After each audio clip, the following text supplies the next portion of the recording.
നമ്മൾ ഇനി അറിയാൻ പോകുന്നത് വളരെ പ്രധാനപ്പെട്ട ഒരു പരാതി കേരളത്തിലെ ഒരു മുതിർന്ന IAS ഉദ്യോഗസ്ഥനെതിരെ വന്നിരിക്കുന്നു തെരഞ്ഞെടുപ്പ് കമ്മീഷന് മുമ്പാകെ എന്നുള്ളതാണ്.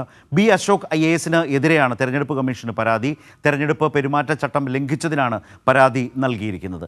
ചാനൽ ചർച്ചയിൽ പങ്കെടുത്ത് രാഷ്ട്രീയ പ്രസ്താവന നടത്തിയത് സർക്കാർ ജീവനക്കാരുടെ സേവന ചട്ടങ്ങളുടെ ലംഘനമാണെന്ന് കാട്ടി അഡ്വക്കേറ്റ് KS അരുൺകുമാറാണ് പരാതി നൽകിയിരിക്കുന്നത്. വിവരങ്ങളുമായി ഇപ്പോൾ സാലി മുഹമ്മദ് ചേരും. സാലി, വളരെ പ്രധാനപ്പെട്ട ഒരു പരാതിയാണല്ലോ ഇത്. വലിയ വാർത്താ പ്രാധാന്യം അതിനുണ്ട്. കഴിഞ്ഞ ദിവസം അദ്ദേഹം ഒരു ചാനൽ ചർച്ചയിൽ, രാഷ്ട്രീയ ചർച്ചയിലൊക്കെ പങ്കെടുക്കുകയും വലിയ ചർച്ചയുമായി അതൊക്കെ മാറി, വലിയ വിവാദമായി ഇത് മാറിയിരുന്നു. എന്താണ് അരുൺകുമാറിൻ്റെ പരാതിയുടെ ഉള്ളടക്കം? അതായത് ബി അശോക് IAS കഴിഞ്ഞ ദിവസം കേരള ശബ്ദം വാരികയിലും ഒരു ചാനലിലും നൽകിയ അഭിമുഖത്തിൽ സർക്കാരിനെ വിമർശിക്കുകയും രാഷ്ട്രീയ പ്രസ്താവന നടത്തുകയും ചെയ്തിരുന്നു. അത് തെരഞ്ഞെടുപ്പ് പെരുമാറ്റച്ചട്ടത്തിന്റെ ലംഘനമാണ് എന്നാണ് CPIM നൽകിയിരിക്കുന്ന പരാതിയിൽ ഇപ്പോൾ ചൂണ്ടിക്കാണിക്കുന്നത്.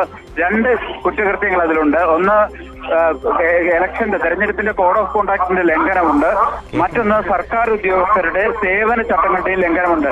ഈ രണ്ട് ചട്ടങ്ങളും ലംഘിച്ചിരിക്കുന്നു. അതുകൊണ്ട് അദ്ദേഹത്തിനെതിരെ നടപടി വേണം എന്നുള്ളതാണ് ബി അശോക് IAS-നെതിരെ ഇപ്പോൾ CPIM നൽകിയിരിക്കുന്ന പരാതിയിൽ പറയുന്നത്.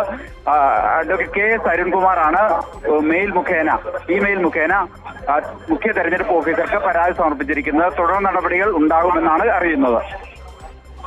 വളരെ വളരെ പ്രധാനപ്പെട്ട ഒരു പരാതിയാണ്. അഡ്വക്കേറ്റ് KS അരുൺകുമാറാണ് ബി അശോക് IAS-നെതിരെ പരാതി നൽകിയിട്ടുള്ളത്. തുടർ നടപടികൾ ഉണ്ടാകും എന്ന് തെരഞ്ഞെടുപ്പ് കമ്മീഷൻ പറഞ്ഞതിൻ്റെ വിശദാംശങ്ങൾ കൂടിയാണ് ഇപ്പോൾ സാലി മുഹമ്മദ് സൂചിപ്പിച്ചത്.